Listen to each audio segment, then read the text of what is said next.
آپ نے کہا کہ میرے سوال کا جواب ضرور دیجیے گا. اگر پہلے 2 بیٹیاں ہوں اور پھر سے حمل ہو جائے, ڈاکٹر بتاتے نہیں ہیں, کہتے ہیں پتہ نہیں چلتا, اور ان ڈاکٹرز کو بتا دینا چاہیے تاکہ بچی یا بچہ جب تک دنیا میں آئے ماں اپنے آپ کو مضبوط کر لے. اب پہلی تو آپ نے بات بڑی اچھی کی, میری تعریف کی.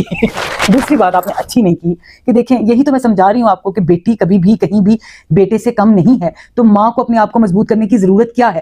ویسے تو لیگلی اور اسلام کے مطابق بھی ماں کے پیٹ کے اندر کیا ہے, بیٹی ہے, بیٹا ہے, 1 ہے, 2 ہے, وہ تب تک نہیں بتانے چاہیے. اسلام میں بھی کیوں ہم الٹرا ساؤنڈ کیوں ایجاد ہوئی, تاکہ کمپلیکیشنز کو دیکھا جائے. بچے اگر اب نارمل ہیں یا پلیسینٹا پریویا ہے یا ایسی کوئی چیز جو ماں اور بچے کی جان کو نقصان پہنچا سکتی ہے, اس سے اویئر کیا جائے, اس کا علاج کیا جائے تاکہ ماں اور بچے کی جان کو بچایا جا سکے. تو یہ جو الٹرا ساؤنڈ مشین ہے اس کی دریافت اسی لیے ہوئی کہ علاج میں آسانی ہو سکے, اس لیے نہیں ہوئی کہ قتل سر عام ہو جائے کہ اس میں آپ جینڈر کا پتہ کرو, جینڈر فیمیل ہے, آپ کو نہیں چاہیے بیبی تو اس کو ختم کروا دو. اس لیے, اور اس کا مس یوز ہو رہا ہے. دیکھیں اگر اسلام میں یہ ہوتا, یہ اجازت ہوتی کہ آپ جو ہے جینڈر کا پتہ کریں, تو پھر آپ کے جو پیٹ اللہ پاک نے بنایا وہ ٹرانسپیرنٹ بنا دیتے. اللہ پاک تو سب کچھ کر سکتے ہیں, وہ آپ کا پیٹ ٹرانسپیرنٹ بنا دیتے, آپ دیکھتے آپ کا بچہ گھوم رہا ہے, ہل رہا ہے, اور وہ آپ کو نظر آ رہا ہوتا ہے وہ لڑکی ہے کہ لڑکا. اللہ نے پوشیدہ رکھا نا, اللہ نے پوشیدہ رکھا, تو اس میں اللہ کی مصلحت ہے. تو اللہ نے جب چاہتے کہ ہمیں تبھی پتہ چلے جب وہ دنیا میں آئے, تو ہمیں ان کاموں کی طرف اپنے ٹو لگانے کی ضرورت ہی کیا ہے.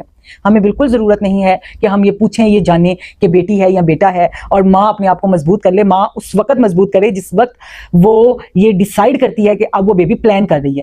اس نے کوئی اللہ تعالیٰ کو اپنے لیٹر نہیں لکھے, کوئی پیسے نہیں بھیجے کہ مجھے لڑکا ہی ہونا چاہیے. ویسے تو آپ کو پتہ ہے اللہ پاک شارق سے نزدیک ہے, آپ مانگو اس طریقے سے مانگو تو اللہ پاک آپ کو سب چیزوں سے نوازتا ہے. آپ نے اپنے بچے کے جینڈر کے لیے مضبوط کرنے والی کیا بات ہے. کیا بیٹی کے ہونا اتنا ہی مشکل ہے کہ اب ماں کو اپنے آپ کو مضبوط کرنا پڑتا ہے؟ ماں کو اپنے آپ کو مضبوط کرنا چاہیے اس کی اچھی پرورش کرنے کے لیے.